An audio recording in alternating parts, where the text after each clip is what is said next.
So what's up guys, my name's Ash and welcome back to a brand new video. Now in today's video guys, we have some custom tactics for one of the best wide formations in EAFC 24, this being the 4-3-3 fourth variation. Now I'm not usually a big fan of the wider formations, but this one for me seems to be the best out of the lot and something that I can actually use. So yeah, let's get right into the video guys, I hope you enjoy. If you guys want coins for FC24, make sure you check out MMOEXP.com. Their link is down in the description. They're very fast, they're very cheap, they're very reliable, and if you use my code Rema, you can get yourself a lovely 5% discount. Alright then guys, so starting off with the custom tactics, for the defensive style we have this on balance. Now the reason we have this on balance is because it gives you the best control over your defense. So when you want to be aggressive towards your opponent and press them, you can, and then when you want to be a little bit more passive and drop off, you can also do that. When it comes to applying pressure in this game as well, we don't actually have to use any of these pressure tactics. There is something better that we'll get onto in a moment, but just go with balanced for now because I think it is the best option to use.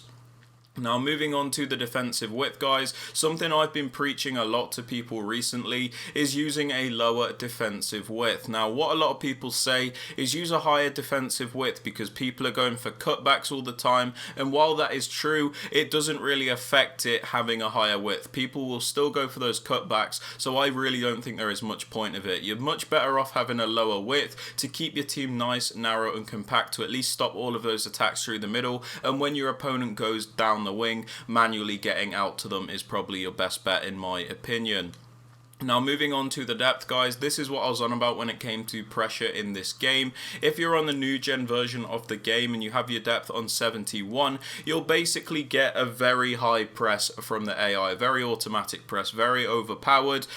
You also get an automatic overload of the ball side, and it's just very difficult for your opponent to play through. It pretty much breaks their attacking AI, and it's pretty much impossible to break through a lot of the time, which is why people always look to go down the wings. The thing about this compared to the pressure tactics is you don't really get much of a stamina drain either, so it is very broken and something I hope gets fixed. But right now, if you want the best depth, this is definitely it. If you're on the old gen version of the game, however, I would suggest something like 55 to 60 because the 71 depth thing is only on the new gen versions. Now moving on to the build up play guys, I have this on balance. This is because I find it to be the most controlled and varied form of build up. When you use balance, you can pick and choose when and where you use each form of build up. For example, if you want to play slow, you can, and then if you decide you want to speed it up and play a bit faster, you can also do that. So balance allows you to pick and choose which form of build up you want to use and when. Now moving on to the chance creation guys, direct passing is very important in my opinion. The reason it's so important is because it's the only tactic which will actually help you break through that defensive AI, the park the bus tactics that people use.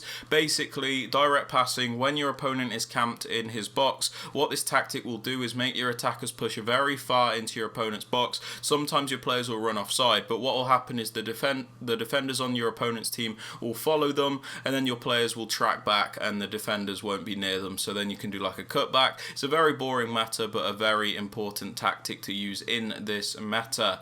Now moving on to the width guys, I just leave this on the default on 50. This is so we do have quite a lot of width in the attack, but we don't have too much width. I don't like having a crazy high width because I feel like my players are way too far apart from each other, and that is just not fun for me. You know, it's very difficult to play simple passes, so I like it to be wide but not too wide in this formation.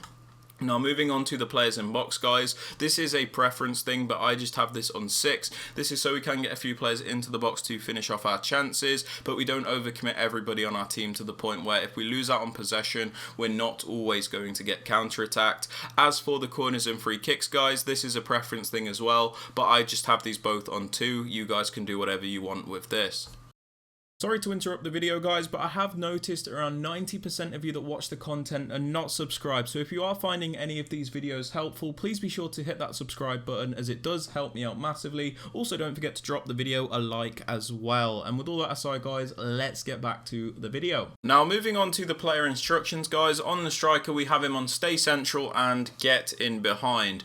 We have him on stay central because he is our striker and the only striker in this formation, so we do want him to stay in those central positions primarily, so he's always in the correct places to finish off our chances. We don't really need him drifting out wide, especially since we've already got wingers in this formation. We also have him on getting behind, so he's always looking to get in behind those high defensive lines that people are playing and get as many chances as possible. So getting behind, not something I'm always a big fan of, but it's very necessary again this year. Now moving on to the wingers, guys, both of the wingers, we have them on comeback on defense, cut inside, get in behind, and get into the box for cross. We have them on comeback on defense, which is very important this year because it will make your team defend in a 4-4-2 type shape. The reason this is so important is because if you look at this formation as it is, next to the two centre mids there is a lot of space, and that is space which your opponent will use to attack you. So what we need to do is fill in that space so your opponent does not have the space to attack. So comeback on defense will make these players defend as a left mid and a right mid in a 4-4-2 shape, meaning you will have really good coverage of both the narrow and wide areas when you are defending. We have them on cut inside, so they look to make runs inwards to get near your striker and get near the goal, which is very useful. They often start their runs out wide and then cut inside, which is a really nice attacking AI movement, which I like. We also have them on getting behind for the same reasons as the striker. We want them to use their pace to get in behind that defensive line and get us as many chances as possible. And we also have them on get into the box for cross, so they're not hesitant to get into the penalty area and help us finish off our chances. Now moving on to the cam, guys, pretty basic instructions on this player. I don't like to restrict him all that much, so we have him just on get into the box for cross. This is kind of like for the same reasons as the wingers. We don't want him to be hesitant to get into the box to finish off chances, so get in the box for cross will make him have those aggressive movements. The rest of the settings are default because we don't really want to restrict him all that much. We kind of just want to let him do his own thing. Moving on to the left centre mid, guys, I do use a more defensive minded midfielder here. I suggest going for like one straight defensive player in the midfield and then one more like box to box in the other centre mid position. So on the more defensive one, stay back while attacking and cover centre. This is obviously because he's more defensive, we don't want him flying forward. And then we have him on cover centre, so he will defend those central areas because like I said, we have the wingers coming back to cover the wings, so we don't really need him to do that. Moving on to the right centre mid, the more box to box style player, we leave him on the default settings and then cover center. Default settings because like I said, he is a more box to box style player, so we don't just want to restrict him to defending all the time. We want him to defend and attack and act as a bit of a transitional player from the defense to the attack, but the only important thing is that we have him on cover center for the same reason as the other centre mid, where he will primarily defend those central areas.